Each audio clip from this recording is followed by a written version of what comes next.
자, 안녕하세요. 안녕하세요. 예.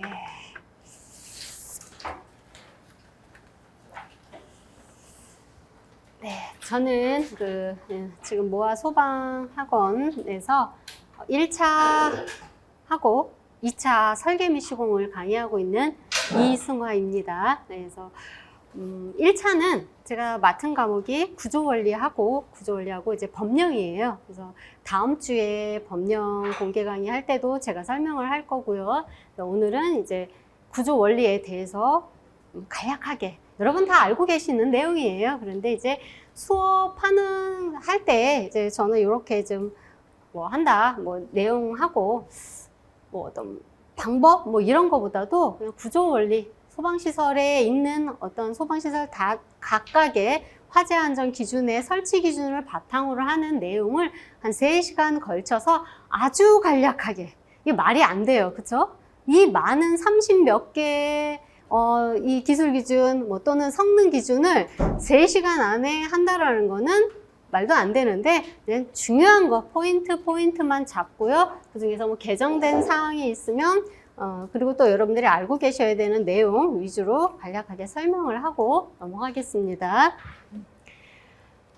자, 구조원리는 기계 구조원리, 그 다음에 전기 구조원리로 나뉘어 있죠. 그렇지만 결국 얘기하면 화재안전 기준에 있는 1번 소화기구서부터 저 뒤에 있는 건설 현장까지, 새로 들어온 건설 현장, 그 다음에 그 외에 내진까지 포함이 되어 있습니다. 먼저 살펴보기 전에 작년 12월 1일부터 알고 있던 화재안전 기준이 성능 기준하고 기술 기준으로 바뀌었죠. 성능 기준은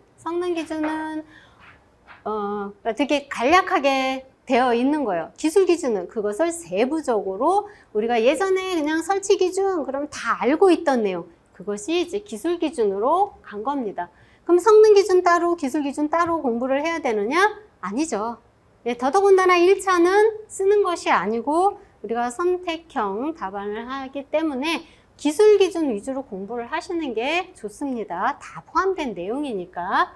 그런데 기술 기준으로 구분을 한 이유가 뭘까요? 뭐겠어요? 이제 어떤 현실에 맞춰서 기술이 바뀌면, 어떤 기준이 바뀌면 빨리빨리 적용을 시키기 위해서 나눈 겁니다. 근데 이제 보기가 조금 어려워요. 예를 들어서 성능 기준이다 그러면 몇 조, 몇 탕, 몇 호 이런 식으로 우리 눈에 아주 익숙한 사항으로 그대로 되어 있다 하면은, 기술 기준은 2.4 어떤 코드번호로 이런 형식이 뭐예요? 미국 방화협회에서 쓰는 형식이에요. 근데 제가 색칠했으니까 이렇게 잘 보이지. 법제처 가서 한번 보시어보세요. 아주 그냥 눈 아파요. 눈 아파. 네, 진하지도 않아, 글씨가. 딴 데를 가면 좀 진하다 그러는데, 그래서 보면 2.4가 감지기야. 그럼 감지기는 성능 기준에서 자탐의 감지기는 계단, 경사로 이런 데는 연기 감지기를 설치해라 이러고 나와 있다면, 기술 기준은 다음의 장소에 연기 감지기를 설치를 해라. 계단, 경사로, 복도, 그 다음에 취침, 숙박, 입원 등의 장소에 설치를 해라. 그래 놓고 더 세부적으로 이러이러한 장소에도 연기 감지기를 설치를 해라 하고 세부적으로 나와 있는 거예요.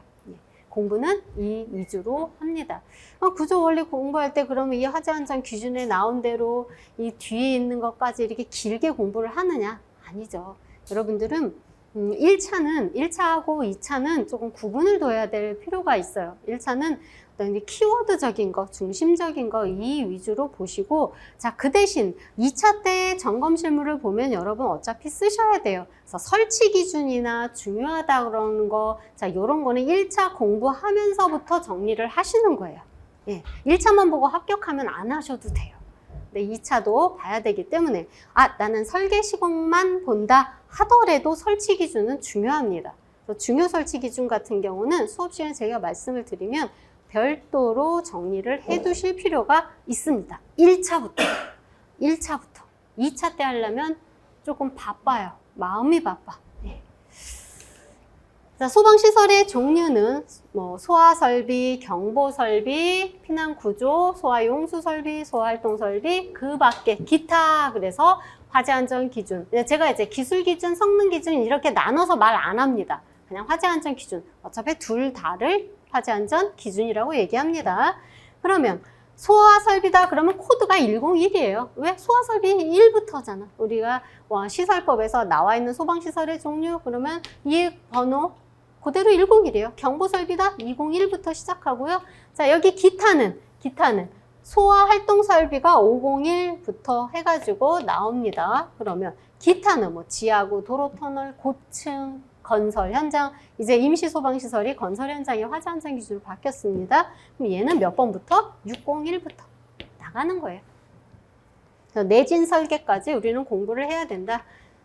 자, 경보의 화재 알림 설비는요, 올해 12월 1일부터 이제 시행이 될 거예요.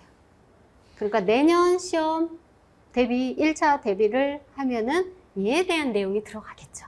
아직은 적용이 안 돼 있습니다. 자, 먼저 볼게요. 제가 나눠드린 유인물은 참고를 하시는데 유인물 딱 보면 알겠지만 뭐 쓰자고 하면 한도 끝도 없어요. 너무 두꺼워 책이 돼. 그러니까 아주 간략하게 그냥 오늘 그냥 집에 가실 때 대중교통 이용하면서 한번 읽어보시라고 그렇게 준비를 했고요.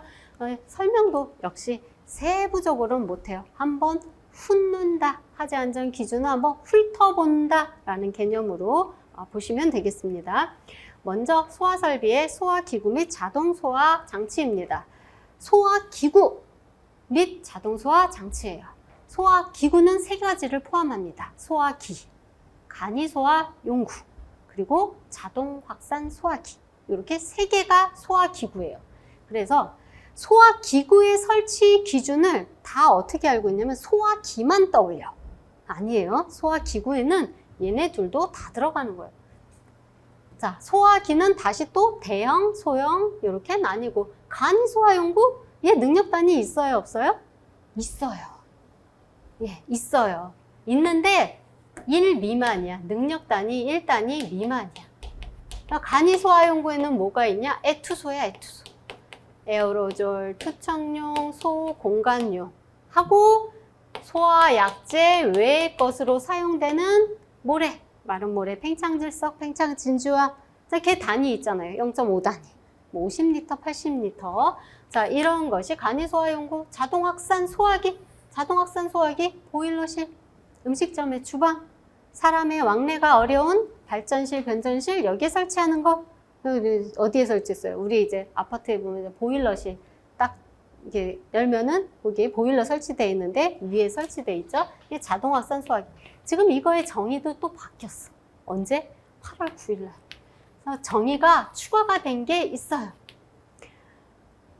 제가 이제 올해 이제 하반기 10월부터 2차 시험이 끝나면 제가 이제 구조원리를 강의를 할 건데 바뀌었다. 뭐 개정이 됐다. 어떤 뭐 기준이 바뀌었다.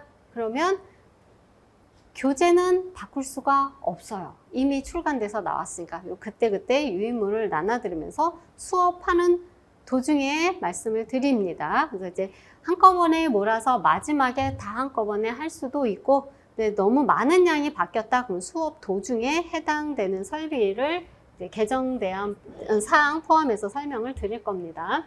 자동소화 장치는 6종류가 있어요. 근데 6종류가 있는데 이 6가지 중에서 가장 중요한 거, 가장 출제율이 높은 거 주거용.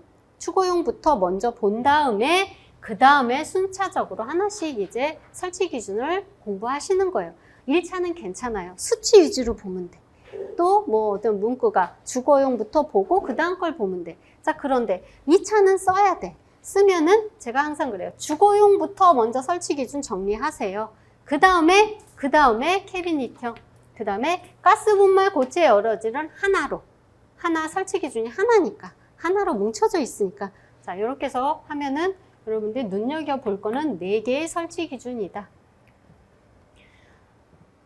주거용 주방 자동 소화 장치는 설치 대상이 바뀌었습니다. 아파트 등 하고 오피스텔이다. 그럼 모든 층이에요.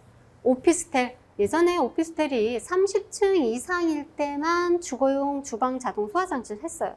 그러니까 건물이 29층이야, 23층이야. 그럼 오피스텔은 안 해도 됐어. 근데 지금은 오피스텔이다. 그러면 모든 층 설치를 합니다. 여기 아파트 등이다. 뭐예요? 아파트 당연히 포함되어 있고 주택의 용도로 5계층 이상 사용하면 이게 아파트 등이야. 꼭 아파트만이 아니에요. 아파트 등하고 아파트하고는 누가 더 넓은 개념이에요? 아파트 등이. 모든 층 설치를 하는데 설치 기준을 암기하시는 가장 좋은 방법은 그림을 떠올리면서 2차 쓰신다 그랬어요. 2차는 쓰셔야 돼요. 자, 쓰는데 설치 기준을 써라 그러면 그대로 글자 그대로 하면은 너무 많아. 이게 몇 자나 될까요? 화재 안전 기준의 글자가. 너무 힘들어요. 그림이 있으면 요새는 이제 조금만 검색해도 그림이 되게 많아요. 만약 그림이 없어. 그럼 내가 그리면 돼. 설치 기준에 따라서. 그림은 꼭 잘 그려야 되는, 나만 알아보면 돼. 제가 항공기 경락고를 그릴 때 맨날 이렇게 그려요, 이렇게. 그때 이게 무슨 항공기 경락고. 나는 이게 항공기야. 그러니까 내 스타일대로, 공부는 누가 옆에서 하는 게 아니에요. 내 스타일대로 해서 그림화하면서 얘를 눈에 잡고 익히는 거예요. 앞머리 따서 암기하는 것도 빠르잖아요. 빨라요. 그리고 재밌어요. 앞머리 따면, 와, 이걸 어떻게 앞머리를 이렇게 재밌게 했지? 이럴 정도로, 이제 저희 이제 학원에 그 앞머리 따서 강의하시는 분도 계셔요. 자, 그러면 좀 희한할 정도로 되게 말이 잘 돼. 그리고 그게 자꾸 웃겨서 머릿속에 뱅뱅뱅뱅 돌아. 자, 이런 방법도 있고요. 저는 이제 구시대적으로 공부를 해서 자, 그냥 그림과 연상을 했어요. 자, 주거용이다? 그럼 뭐예요? 방감 차탄수야. 방출구, 감지부, 방감, 차, 탐, 수. 감지부, 차단장치, 탐지부, 수신부. 자, 얘를 딱 그림을 떠올리면 방출구 여기야. 요거 뭐예요? 감지부. 요거 약재. 그러니까 이제 주방. 요새는 주방 남자분들도 들어가셔야 됩니다. 예, 그러면 그 위에 가스레인지 또는 전기 인덕션 그 위에 닫혀 있는 데도 있고 열어서 확인할 수 있는 데도 있습니다. 거기에 이제 오픈해 버리면 약재도 있고요. 그 다음에 방출구, 감지부, 이게 뭐예요? 이게 수신부. 자, 가스를 이용하는 방법이 있고 인덕션, 전기를 이용을 할 때에도 다 적용이 되는 거예요. 근데 전기를 이용하면 가스가 아니면은 무엇은 탐지부는 필요가 없어. 왜? 탐지부는 가스를 이용할 때 무거운 가스냐? 그러면 가라앉으니까 아래에 설치를 하고 가벼운 가스다? 그럼 위로 둥둥 뜰 테니까 위에다 설치를 해라. 이게 탐지부 기준이거든요. 그래서 가스를 이용할 경우에만 탐지부 설치 기준. 자, 그 다음에 이거는 차단장치. 잠그는 거. 여기서 그림 연상하는 거 하고요. 그래서 소화기는 이렇게 이 정도로 중요한 거다. 그럼 먼저 설치 기준에 주거용부터 보시는 게 좋습니다. 자, 이제 수계로 넘어갈게요. 벌써 한 차트 끝났어. 자, 이제 수계예요. 수계는 옥내 소화전 설비의 개통도만 정확히 알면 설치 기준이 다 들어가 있어요.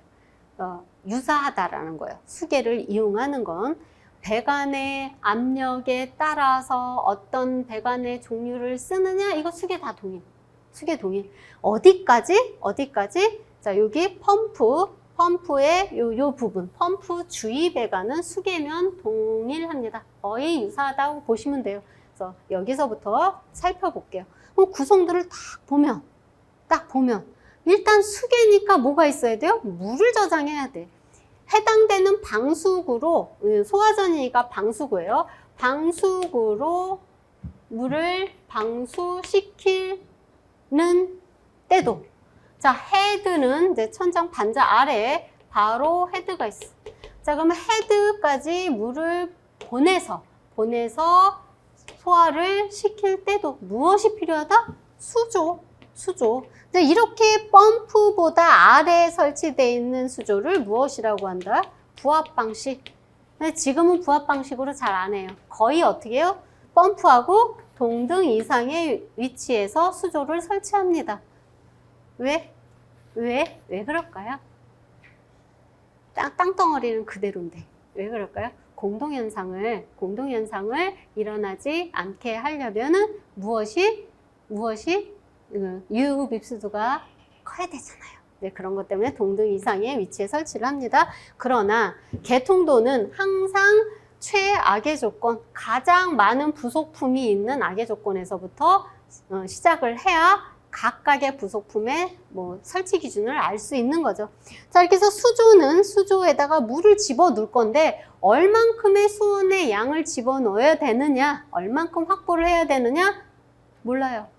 설비별로 달라요. 그쵸? 설비별로 달라요. 자, 그래서 수조를 수온의 양을 보관을 하는데 예비 개념으로 3분의 1은 옥상에다가 이 양의 3분의 1은 예비 개념이에요.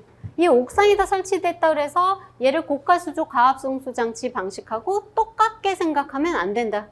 가압송수장치는 얘 이런 거 펌프로 하는 거, 고가수조로 하는 거, 압력수조로 하는 거, 그 다음에 가압수조로 하는 거. 자, 이렇게 네 가지 방법인데 가압송수장치라는 건 뭐냐?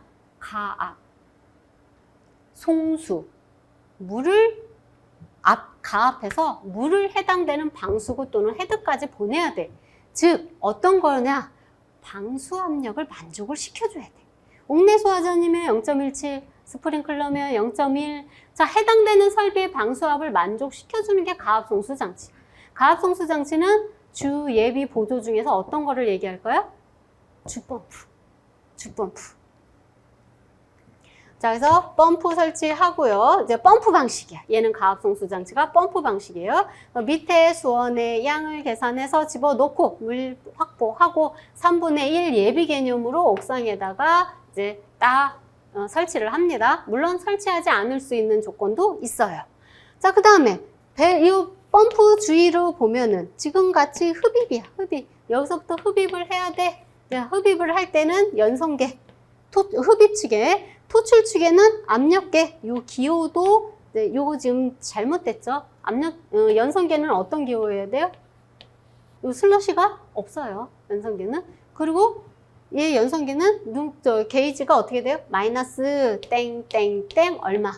마이너스라는 표기로 표기가 됩니다. 자, 그래서 이제 펌프를 통해서 도출축으로 이제 배관이 갑니다. 어디까지? 개폐 밸브까지. 자, 요 개폐 밸브를 기준으로 우리 개폐 밸브 이전에 분기된 아주 중요한 배관 하나 있죠? 성능시험 배관. 이거 누구 성능시험 하는 거예요?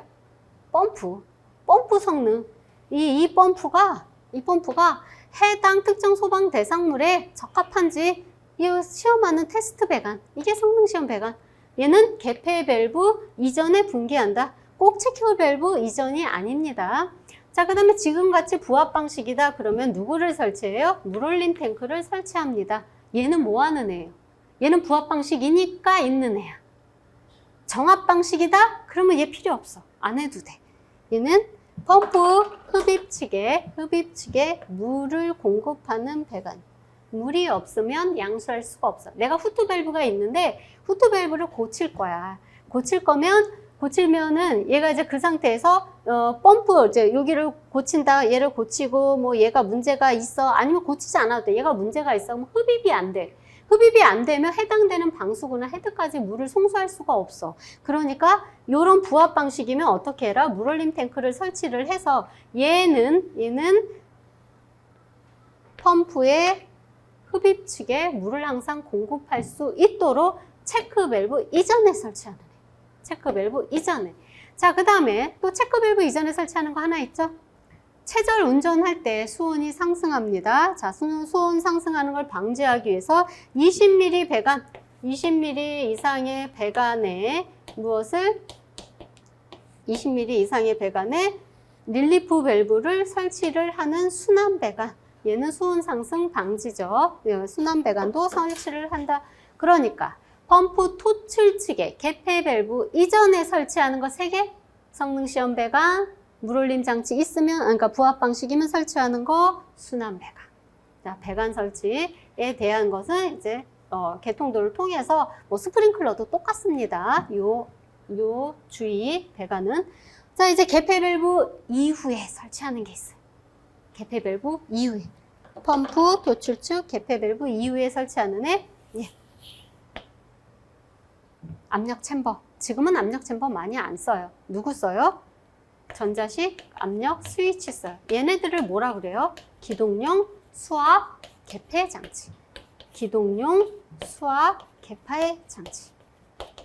자동 기동 방식이죠, 얘가. 예. 예. 장치 설치하고요. 자, 이런 개통도를 통해서, 그러니까 이제 옥내 소화전에서는 이런 요 배관, 펌프 주위 배관에 대한 설치 기준부터 공부를 합니다. 그래 놓고 스프링클러 가면 얘는 얘기가 안 나와. 왜? 앞에서 동일하거든. 근데 스프링클러는 뭐부터 나와? 각 설비부터. 각 설비부터. 배관에 대한 내용, 공통적인 내용은 옥내 소화전에서 나옵니다.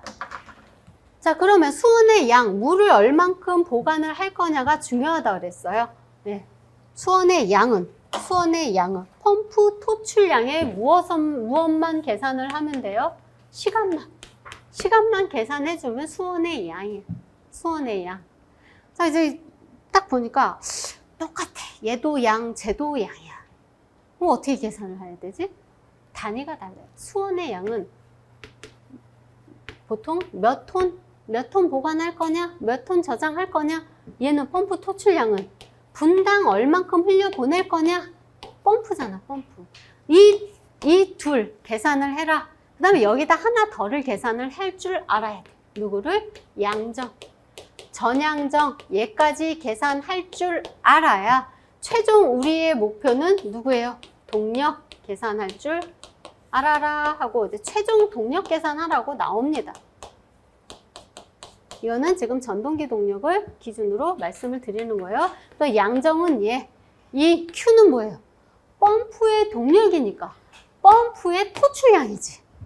펌프의 토출량은 지금 옥내 옥이에요. 옥내든 옥외든 개수에 따라서 옥내는 130 LPM 이상이 돼야 되고 옥외는 350 LPM 이상이 되어야 한다.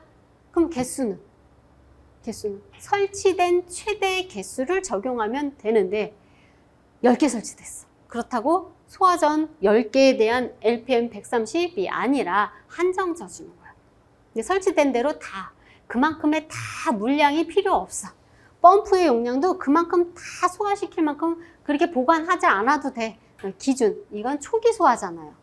나중에 20분, 해당되는 40분, 해당되는 60분이 지났을 때 누가 와요? 소방대가 오잖아. 그게 본격 소화고 우리는 초기 소화용이에요. 초기 소화용이기 때문에 이 개수는 기본적으로 2개, 옥내 5개 똑같이 2개로 잡습니다. 근데 고층 건물이야. 고층 건물 30층 이상이야. 30층 이상이면 옥내는 기준 개수 몇 개로? 5개를 기준을 잡아요. 고층 건물이니까 아무래도 수온의 양도 좀 많이 설치를 하고 보관하고 펌프의 양도 좀 키워라. 그래서 얘는 5개입니다. 자, 스프링클러 설비에서는 스프링클러 설비 배관 방식을 먼저 보겠습니다. 배관 방식. 스프링클러는 토너먼트 방식으로 할 수 없어요. 안 해요. 하지 말아라. 토너먼트. 토너먼트. 뭐 축구할 때도 토너먼트, 경기, 모든 운동할 때 토너먼트 방식이라고 그러는데 수계는 토너먼트를 하면 안 돼요. 왜? 가장 큰 이유는 딱 하나예요. 마찰 손실. 마찰 손실이 이 방식으로 하면 마찰 손실이 너무 커. 수계는 물을 이용하는 이 방식들은 마찰 손실을 줄여야 돼요.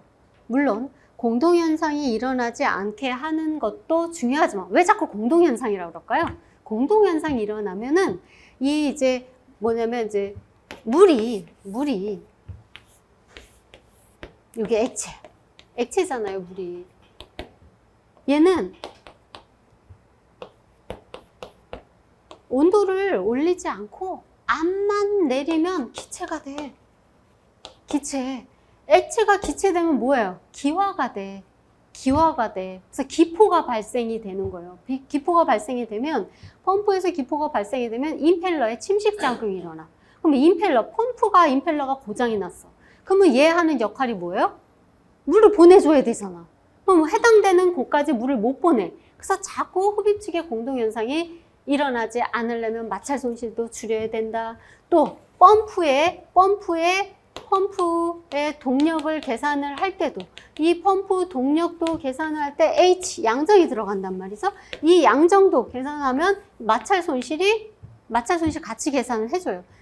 마찰 손실이 안 들어가는 데가 없어, 스기에서는. 자, 그러다 보니 토너먼트 방식으로 하자 말아라. 마찰 손실이 너무 크다.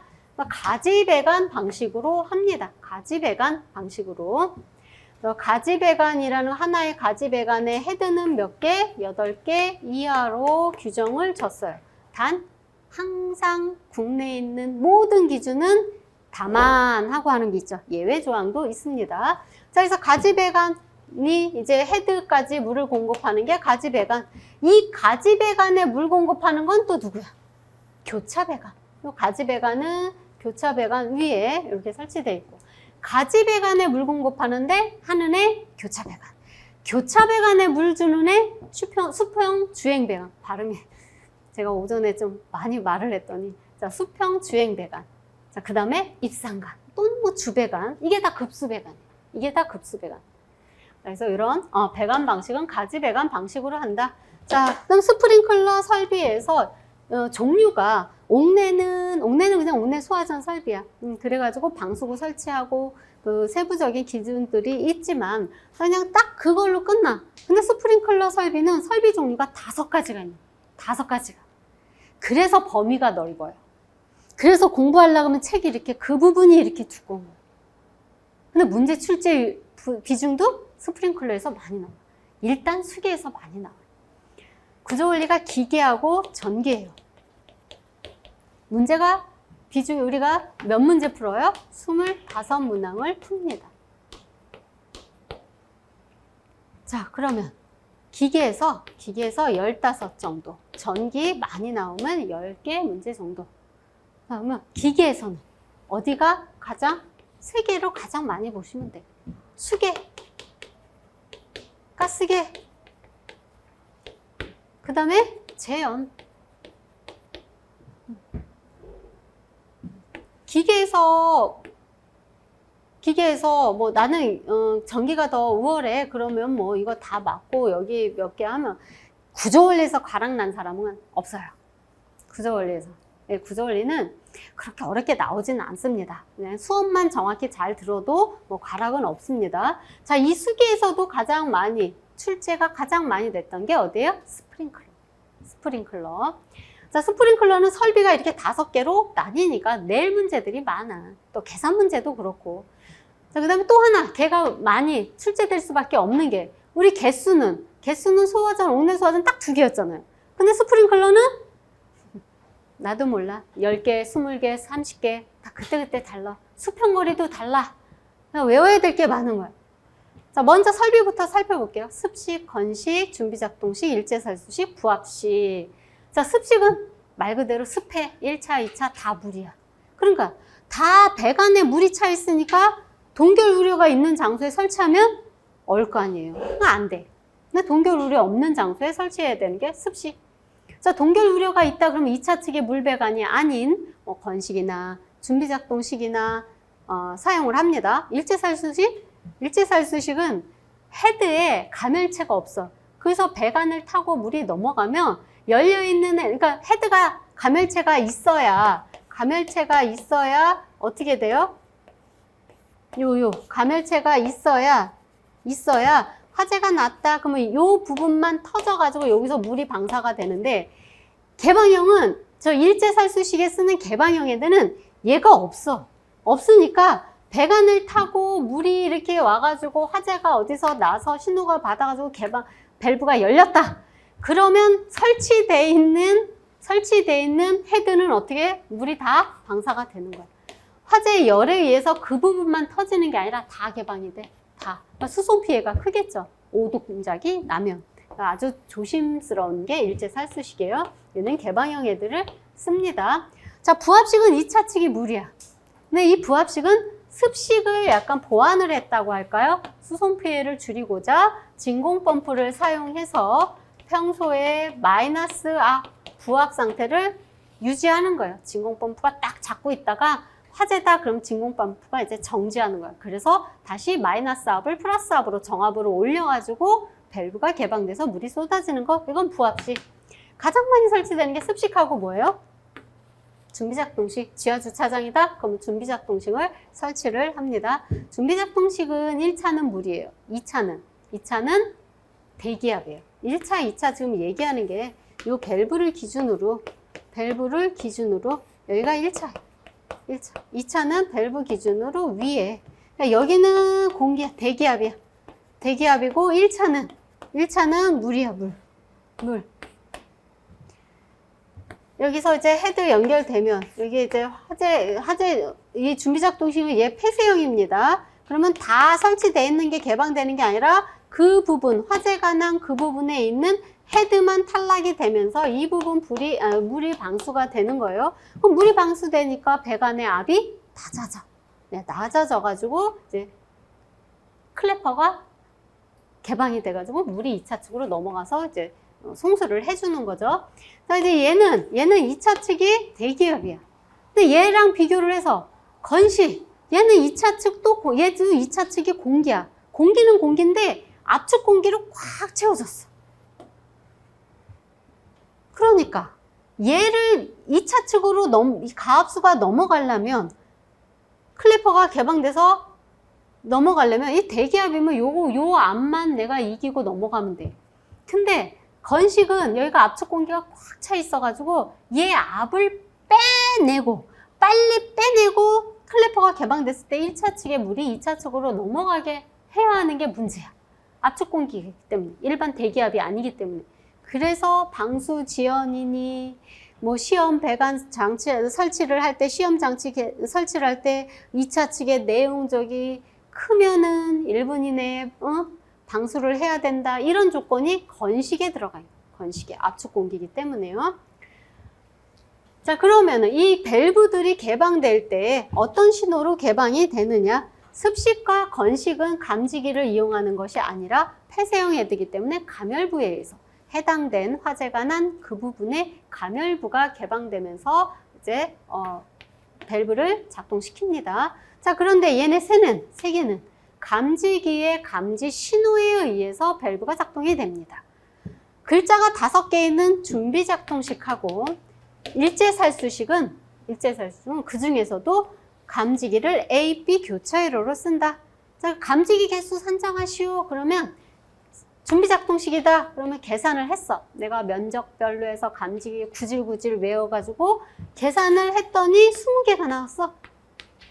그럼 여기에 설치해야 되는 감지기 수는 곱하기 2개야. 왜? 하나는 A회로, 다른 하나는 B회로. 이게 교차회로. A회로 20개, B회로 20개. 이렇게 설치하는 게 이제 교차회로로 설치하는 방법. 그래서 크게 5가지의 스프링클러 설비 종류는 이렇게 하나의 표로 정리가 됩니다. 자, 수온의 양은 스프링클러는 개수 N에다가 80 LPM 이거 표준 반응형을 표준형 헤드를 기준을 하는 거예요. 표준형 헤드 80 LPM. 그래서 Q 방수량 계산할 때 80 루트 10P. 자, 많이 보셨죠? 네. 이거 이제 뭐예요? 이 K 벡터가 표준 반응형일 때 80이에요. 방출 개수가 80이라는 거예요. 자, 여기에다가 개수 N을 곱해라. 이게 펌프 토출량이다. 펌프를 설치할 거 아니에요? 그럼 펌프의 토출량은 이거대로 계산을 해라. 자, N은 옥내수화전처럼 딱 결정되어 있는 게 아니라, 정해진 게 아니라 어떨 경우에는 10개, 대표적으로 10개 아파트 기준개수 10개. 요 N은 아파트에 10개만 설치될까요? 헤드가? 아니죠. 엄청 많이 설치돼요. 10,000개, 20,000개, 뭐 엄청 많이 설치가 돼도 내가 사용할 이 특정 소방 대상물에 사용할 펌프의 용량은 기준 10개를 기준을 한다라는 거예요. 화재가 나면 동시에 세대가 10세대가 화재가 나는 게 아니라 기준 한 세대를 기준을 잡는 거예요. 똑같이. 자, 20개 기준인 거. 뭐 근생이다. 근생이다. 또는 특수 가연물을 저장하는 창고가 아닌 레크식 창고다. 그러면 20개야. 얘도 거기에 설치되는 헤드가 뭐 이렇게 작을까요? 아니에요. 아니에요. 설치 개수하고 헤드 계산을 해봐서 몇 개를 설치하는지 설치 개수하고 지금같이 10개다 20개다 하는 기준 개수하고 비교를 했을 때 설치 개수가 기준 개수보다 작으면 누구 기준으로? 설치 개수 기준으로 계산을 하면 돼. 그런데 설치 개수는 100개야. 근데 조건에 따라서 기준 개수는 20개야. 그러면 누구 기준으로? 작은 기준으로. 설치 개수가 작으면 설치 개수로. 기준 개수가 작으면 기준 개수로. 자, 이렇게 설치를 합니다. 자, 그 다음에 가장 많은 기준 개수 30개. 대표적으로 11층 이상이다. 지하가다. 지하 역사다. 또는 특수가연물을 저장 취급하는 창고다. 자, 그랬을 때는 30개 기준. 그러니까 달라요. 10개를 적용하냐, 30개를 적용하냐. 거기에다가 80을 곱한 게 펌프의 토출량이에요. 자, 그럼 수온의 양은? 수온의 양은? 이 토출량에다가 시간을 계산해 주면 되죠. 자, 시간은 기본적으로 20분이에요. 근데 40분인 게 있어. 뭐예요? 고층 건물. 고층 건물인데 고층 건물이라고 하면 30층 이상인 건물을 고층이라고 그래요. 또는 높이가 120m 이상인 거를 고층이라고 합니다. 그러니까 30층부터 49층까지는 시간이 40분이야. 근데 이 고층 건물 중에서도 초고층이다. 초고층. 초고층이면 몇 분? 60분. 초고층은 몇 층? 50층 이상일 때는 시간이. 그러니까 물의 양은 얼만큼? 개수에다가 80 곱한 거에다가 60분 동안 물을 쏟아낼 수 있는 양을 보관을 해라 하는 거예요. 자, 헤드 설치 방법. 헤드는 그러면 스프링클러 설비에서 헤드는 어떻게 설치를 하느냐? 자, 기본이 이거죠. 이 그림 하나. 이 그림 하나. 천장면으로부터 30cm 이하의 헤드는 설치를 해라. 그 다음에 헤드 주위에 60cm 이상에는 장애물이 있으면 안 된다. 근데 단서 조항이 또 있어요. 단서 조항이 장애물의 뭐 폭에 3배 이상 띄었을 때는 가능하다. 그러나 이것도 장애물이 넓은 폭, 넓은 기준을 하겠죠. 자, 여기가 20cm 이하일 때 얘가 너무 한없이 이하 1이면 얘를 계산하면 60cm잖아요. 이런 또 단서 조항이 있습니다. 자, 이런 단서 조항은 세부적인 건 나중에 살펴보고, 자, 기본적인 헤드 설치 방법이에요. 벽으로부터 10cm 띄어라. 근데 감지기 가면 벽이나 보로부터 연기 감지기는 60cm 띄어야 돼. 0.6m니까 60cm 띄래. 왜? 얘는 열이고요. 얘는 헤드는 열을 기준으로 하는 거고, 얘는 연기야. 연기. 화재가 났어. 화재가 나면 부력에 의해서 연소 생성물이 둥둥둥둥 뜬다. 위로 먼저 갈 거 아니에요. 자, 그러면 연기가 막 먼저 올라가. 연기든 생성물이든. 자, 올라가면은 요 구석 있는 데를 올라갔어. 그래서 천장을 타고 가. 이게 뭐예요? 실링 잭플로 천장을 타고 가다가 벽을 만났어. 그러면 연기가 쭉 가다가 벽이네. 그리고 이렇게 떨어지나요? 아니야. 얘도 떨어질 때 어떻게 떨어져요? 이제 하강할 때 포물선을 그립니다. 포물선을 그릴 때 안 닿는 부분이 있죠. 네. 그러니까 연기 같은 경우는 어떻게 해라? 여기서부터 60cm 띄고 설치를 해라 하는 거예요. 연기 감지기. 지금 얘는 열이어서 10이야. 그래서 차동식 스포트용 감지기 설치할 때 그냥 차동식은 벽으로부터 몇 센치 띄라는 건 없어요. 없는데 보면은 시공할 때도 보고 하면은 벽에서 항상 10cm 띄어. 그리고 막 띄라고 해. 막 감리들이 와가지고 그 10cm 너무 그렇게 붙이지 마요. 10cm 띄어요. 막 이래요. 왜? 걔 열 기준으로 계산을 한 거예요. 생각을 한 거예요. 여기 10cm 벽이나 보로부터 10cm 띄어라.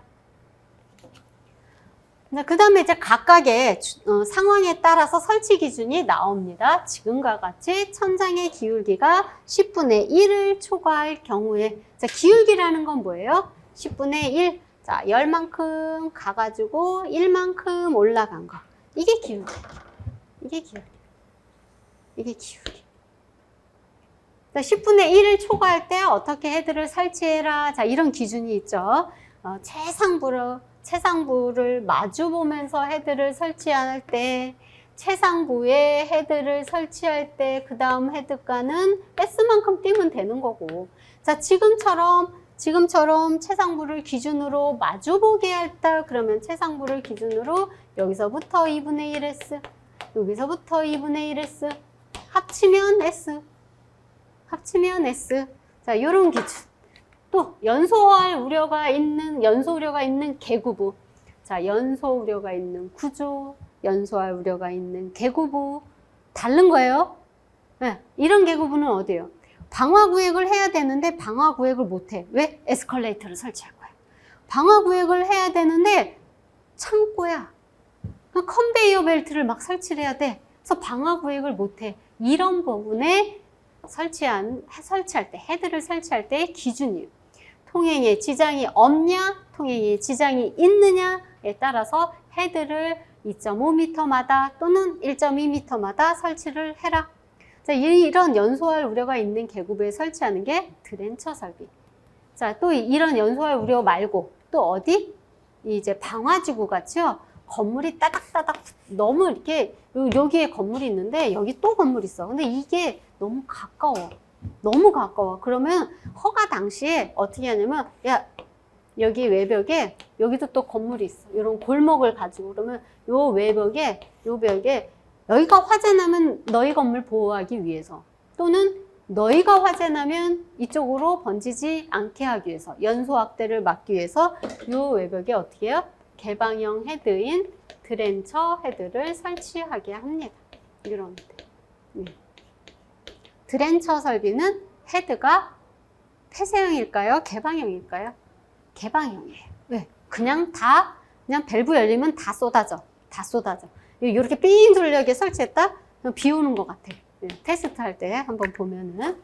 자, 이런 드렌처 설비를 할 때 수원의 양을 계산하는 건 개수에다가 1.6이요. 그럼 개수가, 우리 아까 스프링클러에 10, 20, 30 있었어. 그럼 어디를 기준으로 해야 될까? 거기에 따르는 게 아니고요. 얘는 어떻게, 요 10, 20, 30은요, 폐쇄형 헤드일 때 따르는 거예요. 폐쇄형 헤드일 때. 얘는 지금 내가 개방형이라 했잖아. 얘는 이제 하나의 구역에, 자, 여기에 한 층에 밸브가 하나가 있는데, 여기에 헤드가 달린 헤드가 8개야. 8개. 자, 그 다음 층에는 어떻게 조금 이게 좀 작아. 그래서 여기에 하나의 밸브에 딸려있는 헤드가 5개야. 그러면 요 개수는 많은 거 기준. 8개. 그러니까 최대 많은 거. 최대 많은 하나의 제어 밸브에 딸려있는 헤드 수가 가장 많은 개수를 기준으로 1.6. 1.6? 1.6이 뭘까요? 80rpm. 얘도 똑같은 거야. 뭐처럼? 스프링클러. 표준 헤드의 그 방출 개수처럼 똑같아. 80rpm에 20분. 그래서 1.6 세제곱미터를 곱한 양, 이것으로 수원의 양을 확보해라. 자, 이제 그 다음에 측벽형 헤드 나옵니다. 측벽형 헤드 어떻게 설치해라? 이제 말 그대로 측벽에 설치하는 거야. 한쪽 측벽에. 자, 이 폭이 4.5m 미만이냐, 4.5 이상, 최대 9m. 9m가 초과되는 그런 실내에는 측벽형을 설치할 수가 없는 거예요. 예, 그러면 어떻게 설치하냐? 요 폭이 4.5m 이상이다. 그러면 이렇게. 우리 이제 터널에서는 얘를 엇갈리게 얘기하죠. 이렇게 마주보게 설치해라 하는 기준이 있고요. 자, 그럼 기타 수계에서 수원의 양을 계산하는 거 한꺼번에 한번 보도록 하겠습니다. 간이 2 곱하기 50 곱하기 시간. 자, 기본적으로 간이 애들은 2개, 50rpm 10분이에요. 그럼 가로 안에 건 뭐냐? 가로 안에 거. 5개에 50에 20분인 게 있어요. 5개, 헤드 5개 써야 될 거. 세 경우. 근생에 사용하는 바면합 바닥 면적 합계가 1000제곱미터 이상인 경우. 자, 두 번째, 숙박시설로 300 이상, 600 미만. 복합건축물이라고 하는 거는 그 의미가 두 개가 있어요. 복합건축물이라는 건 하나는 두 가지 용도가 설치되어 있는 거를 복합건축물. 또 하나의 의미는 지금처럼 근생, 판매, 위락, 업무, 숙박의 용도와 주택의 용도가 같이 설치되어 있는 복합 건축물로 연면적 1000제곱미터 이상이면 간이헤드 5개를 기준으로 하고 이때의 시간은 20분으로 적용을 한다. 자, 그런데 그럼 가로 안에 또 80이 있네요. 이 80은 뭐냐? 80은 이건 이제 LPM이에요. 그 헤드의 LPM. 자, 80은 주차장에 설치할 때는 80 LPM, 표준 반응형 헤드에서 80 LPM으로 계산을 해라. 그래서 이제 수온의 양을 계산을 할 때는 간이는 여기. 자, ESFR 뭐예요? 화재, 조기, 진압용 스프링클러예요. 빨리, 조기, RTI가 50 이하인 조기 반응형, 진압용, 많은 양의 물을 쏟아버라. 그래서 얘는 K팩터가 기본적으로 방출 계수가 200 이상이에요. 200 이상. 그리고 P는 뭐예요? 압력, 방수 압력인데 이거는 표를 보고 해야 돼.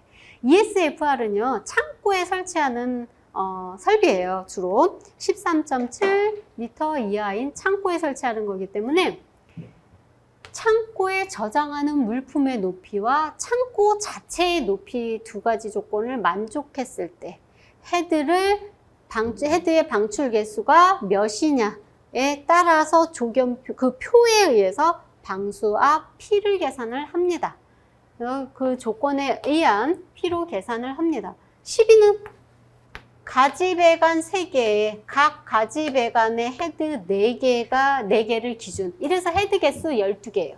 12개 기준. 시간은 60분 동안 쏟아부을 수 있는 수온의 양을 확보해라. 물분무는 면적에다가 해당되는 면적. 물분무 설비는요, 물입자가 스프링클러보다 얇죠. 네, 워터 스프레이야. 미분무는 더 얇아. 얘는 미스트야.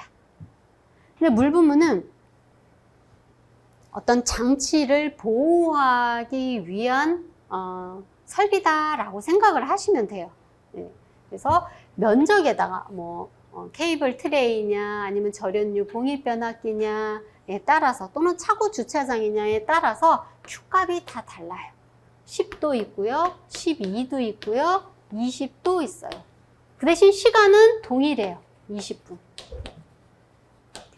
미분무는 외워야 할 수치가 하나도 없어. 얘만 외우면 돼. 얘. S, 안전율 1.2.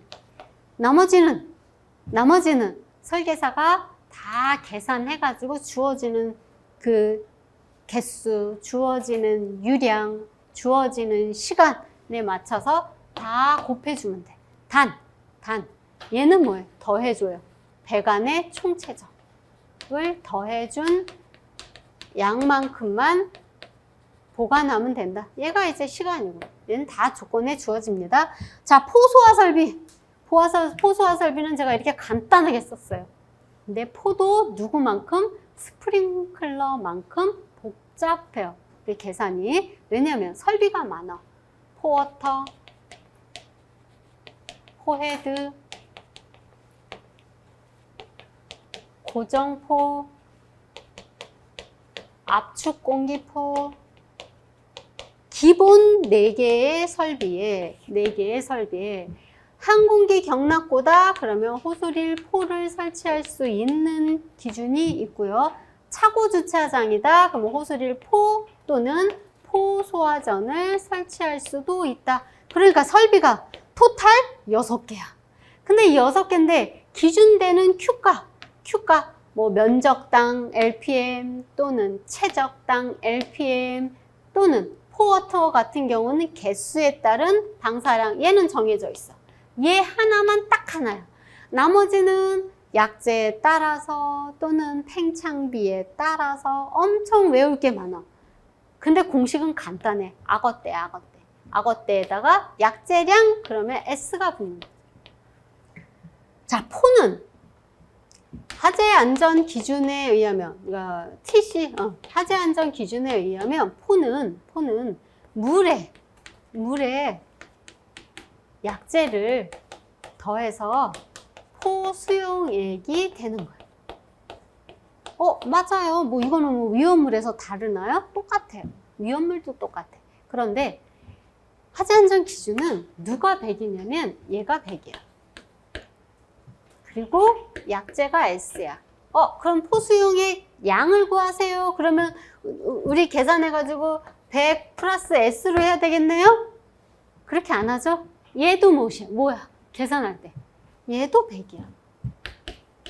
그러니까 어떻게 얘기를 하냐면 약제량을 계산하세요. 또는 포 수용액 양을 구하세요. 이렇게 얘기를 해요. 뭐 수온의 양이라고 해도 얘랑 똑같아. 자, 근데 위험물은 누가 100이냐면 얘가 무조건 100이야. 얘가 포커스. 포 수용액. 만들어서 해당되는 방호구역에 쏟아내는 거는 포만도 아니고, 그러니까 약제만도 아니고 물의 양만도 아니야. 뭐야? 두 개가 섞여 있는 포 수용액이 가는 거예요. 그러니까 얘가 100이니까 농도는, 약제의 농도는 주어져. 약제 농도는 주어져. 그러면 수온의 양을 구하세요. 그러면 얘는 어떻게 구해요? 얘가 100이잖아. 정해져 있어. 얘가 100이니까 거꾸로 수온의 양은 100에서 농도 S를 빼주는 거예요. 위험물에서는 이렇게 계산해요. 위험물은 탱크, 위험물 저장 탱크. 화재안전 기준상에 나와 있는 특정 소방 대상물은 특수가연물을 저장하는 공장 창고, 두 번째는 항공기 경납고, 세 번째는 차고 주차장. 여기에 대한 거는 이 위에 기준으로 계산을 한다. 그래서 혼동이 되는 게 2차 할 때 많이 혼동돼. 1차는 그렇게 이렇게까지 막 생각을 해야 될 거는 뭐 그렇게 어려운 거는 없어요. 근데 2차를 계산해라 그러면 딱 조건을 딱 문제를 딱 들으면 여기서부터 막 이제 혼동되는 게 많아요. 근데 요것만 좀 잡고 가시면 되겠습니다. 자, 이렇게 기타 수계 소화 설비에서 결론적으로 맨 마지막에 계산해라 하는 거는 펌프 동력입니다.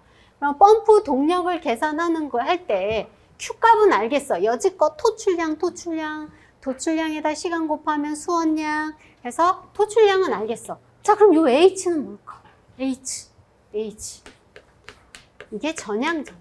자, 전향정이라는 거는 해당되는 최상층까지 방수구 또는 헤드까지의 모두 필요한 압이 압 또는 양정. 뭐 수두로도 계산을 해라. 압으로 주어지면 압을 다시 수두로 계산하고, 뭐 그 상관관계는 여러분 표준 대기압으로 하셔도 되고, 아니면 압은 감마 H니까 압으로 줬다. 그리고 미터를 구하래.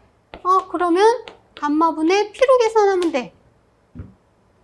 미터로 주고 압으로 계산해라. 그러면 무엇을? 감마 물 비중량을 계산해 주면 돼. 아니면 표준 대기압으로 단위 환산해줘도 상관이 없습니다. 자, 여기서의 전향정은 실량정. 말 그대로 낙차, 높이, 수직 높이 더하기 마찰 손실 더하기 해당 설비의 방수압 수두.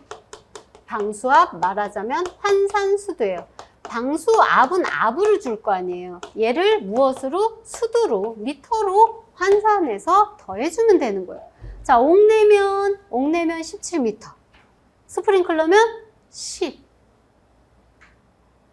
연결성수관이다. 그럼 0.35잖아요. 그럼 35야. 거기에다가 연결성수관 이제 펌프일 때는 이제 70m 이상일 때 설치를 하니까 마이너스 70을 해줍니다. 자, 5개다. 5개 소화전의 양정이다. 그러면 걔는 5개 소화전은 0.25 메가파스칼 이상의 방수압을 만족해야 되니까 수두로 계산하면 얘는 25m 더해주는 거예요. 물론 조건에서 방수압이 5개 소화전인데 방수압이 0.3 메가파스칼이다. 그럴 경우에는 무조건 25가 아니라 30을 계산해 주면 되는 거예요. 조건에서. 이제 그거는 이제 25는 기준 조건. 자, 전향정은 이렇게 계산한다. 그냥 마찰 손실에서는 마찰 손실은 두 가지가 있어요. 옥내면은 배관과 호수에 대한 마찰 손실. 스프링클러면 호수 없죠. 예. 주어지는 마찰 손실을 다 계산을 해줍니다. 만약에 배관이 또 50짜리가 있어. 40짜리가 있어. 그럼 배관마다. 마찰 손실은 어떤 공식에 의해서 계산을 하느냐? 가장 많은 거. 달시 2G V 제곱. 아니면 배관에 대한 마찰 손실 압력. 하젠-윌리엄스. 델타 P 053 10에 4승 곱하기. 얘는 근데 뭐가 있어야 돼요? 조도계수가 있어야 돼. 배관 자체 거칠기. 조도계수를 주어줘야 됩니다. D에 4.87. 여기 Q에 1.85 하면은 얘는 미터당 메가파스칼이야. 미터 퍼 메가파스칼. 그냥 단순하게 손실 압력만 계산을 해라. 그럼 여기다 곱하기 길이까지 해주는 게 마찰 손실 계산하는 거. 그 마찰 손실 계산을 해서 여기다 집어넣어야 돼. 그러니까 전향정 계산하는 게 어떻게 하면 길게 풀면 도면을 주고 길게 풀면 마찰 손실 계산하는 게 조금 시간이 걸려. 그렇게 H와 Q를 계산한 다음에 누구를? 동력을 계산한다. 수계의 최종 하이라이트 동력 계산하면 끝. 네, 펌프 동력 계산하면 끝. 근데 단위가 중요해요. 여기까지만 하고 쉴게요. 자, 단위가 Q는 여기 이타분의, 그러니까 효율분의 감마 H Q 곱하기 K. 이 K 값 줬다라는 건 뭐예요? 전동기 동력. 네, 전동기 동력이면 전달 계수를 반드시 고려를 해야 돼요. 근데 얘를 고려 안 할 수도 있어. 안 줬어? 그럼 뭐예요? 축동력 계산하라는 거야. 효율도 안 줬어? 그러면 수동력 계산하라는 거야. 자, 여기서의 단위는 미터 3승 퍼 세크. 얘만 하나 알아두세요. 근데 문제에서 주면은 항상 어떻게 주냐면 미터 3승 퍼 민을 먼저 구하게 해. 이 토출량을. 그럼 구하면 그냥 거기서 단위 환산 해도 되고, 아니면 얘를 미터 3승 퍼 민이면 분모를 어떻게 해주면 돼요? 60을 곱해주면 되지, 분모에다가. 그러니까 하나만 아시면 단위를 여러 개를 할 필요 없어. 그냥 얘만 딱 머릿속에다 집어넣고 내가 거기에 따라 조건에 따라 바꿀 거야. 자, 송풍기도 똑같아. 송풍기도 Q, 미터 3승 퍼 세크. 얘만 머릿속에다 넣고 조건에 맞춰서 내가 단위 환산만 하면 돼. 하나 더 중요한 건 요 R값이에요, R값. 물이니까 비중량이 들어가는 거예요. 물 비중량이. 자, 얘 구하라는 게 킬로와트예요. 동력 킬로와트. 그러면 얘는 뭘까? 단위. 물 비중량이면 킬로와트. 그러니까 9.8 킬로뉴턴 퍼 세제곱미터로 집어넣으면 돼. 저요, 이 공식 말고요. 이걸로, 내 머릿속에는 102가 들어가 있어요. 102. 예. 102로 많이 하셨잖아요. 102. 그래도 괜찮아요. 그 대신, 그때는 102 곱하기 2타. 이때의 물 비중량은 1000 kg 펄스 퍼 세제곱미터로 써주시면 돼요. 왜? 이 101을 쓴다라는 게 단위가 뉴턴이 아니거든. 뉴턴이 아니니까 이때는 1000을 곱해주고 HQ예요. 네, 이렇게 계산을 하셔도 됩니다. 여기까지. 미터 퍼 3. 이렇게 쓰시든, 이렇게 아시든, 자, 이렇게 아시든 간단하게. 근데 저는 수업을 이렇게 합니다. 그냥 그대로. 왜냐면 판서가 짧잖아. 9.8 하나만 쓰면 되니까. 자, 여기까지 해서 수계 마치고요. 잠깐 쉬었다가 가스계 이어가도록 하겠습니다.